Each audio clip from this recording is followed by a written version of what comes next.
Hleli la ngiyacabanga nje, ngiyahlaziya ukuthi shuthi impela saqalekiswa impela kusukela kudala. Umuntu ohlupheka aze afe ngempela. Yazi ngiyabheka nje iy'nkinga zabantu, uthola ukuthi umuntu uyasebenza uhola 3,000 noma 4,000.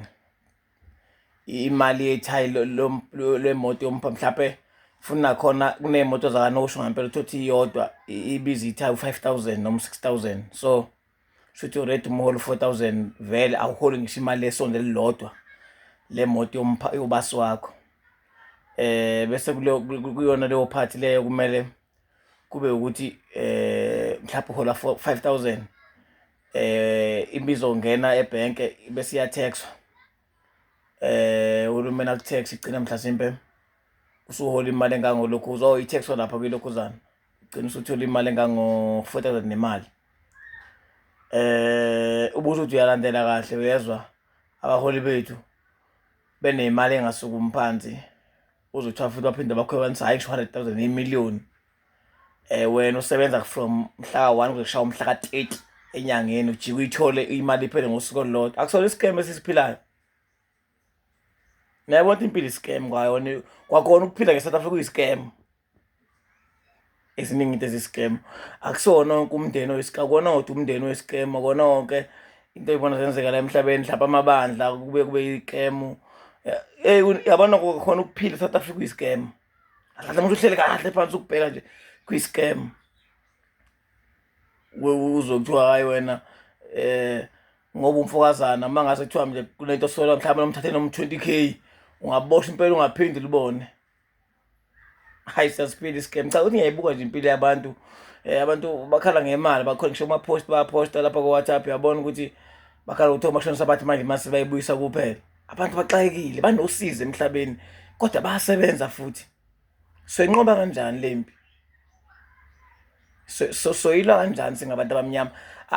Ake sike mhlanje ke sikuyeke okunye hlezi sikukhuluma ukuphila. Ake sicinge ngomhlaba nje sizoyinqoba kanjani le mpi? Ngoba la emhlabeni once wahlupheka khohlwa uhamba ngalowo pace. Once ingakho namanje iy'gwili ezinye ziphinde uzothiwa yikhwebanisile bawuba rich forever kulowo muzi. Ingane zakhona uthole ziyagadwa. Kuze kube nini ngane zakwethu? Cha, ngiyabuka nje umhlaba ngiyawuhlaziya. Kuzophila le mpilo kuze kube nini? Isinkwa kade singo-7 rand ngaleya minyaka sisakhula. Kunamhlanje isinkwa sibheke 20 rand. Isinkwa sisodwa. Angikhulumi amafutha. Shuthi ngo-2030 i-anti-carolan mhlawumbe iyobithi 300 uma ngaphazama mhlawumbe ngo-2030 sizobe sihola malini? Hayi siyaziphila isikemu bafowethu. Kulow 5,000 noma kulow 4,000 kusafuneka uthexwe kuphinde futhi kufika imali engaphelele kuwena usuthexiwe. Kukhona abantu abahola igidi zey'mali bephinde benze ubushopishombi futhi mese kuthiwa impilo leyo. Hayi impilo isikemu bafowethu. Ukuphila nge-South Africa kuyisikemu impilo. Akona wonke umndeni namabandla kuphela isikemu nokuphila lokhu kuyisikemu. Yabo iningi into uma ngihlaziya ngibona ukuthi ayi shem hayi. Siyayiphila into engekho. Yabona? Abona bonke uma singcwabisana labo ukuthi ukhokhe 15 years bese uphela umsebenzi kungabe kusashona ukuthi okay list lo 15 years sokwazi ukungcwaba amalungu akho omndeni awu4 okungcono ke up until uzubele umsebenzi. Hayi uma ukuthi awusakhona ukuqhubeka uzothi uyilapsile. Hayi bafana bakithi. Angisho kodwa ukuthi ngithini. Ngibuka nje umhlaba ngiyawuhlaziya mina ngivele ngihlaziye futhi ngenza ngisho imove ngendlela engihlaziya ngawo umhlaba. All over ngendlela esuke ngihlaziya ngendlela sezansi ngubheka ukuthi hayi lelizwe leli siphila into engekho la. Hayi.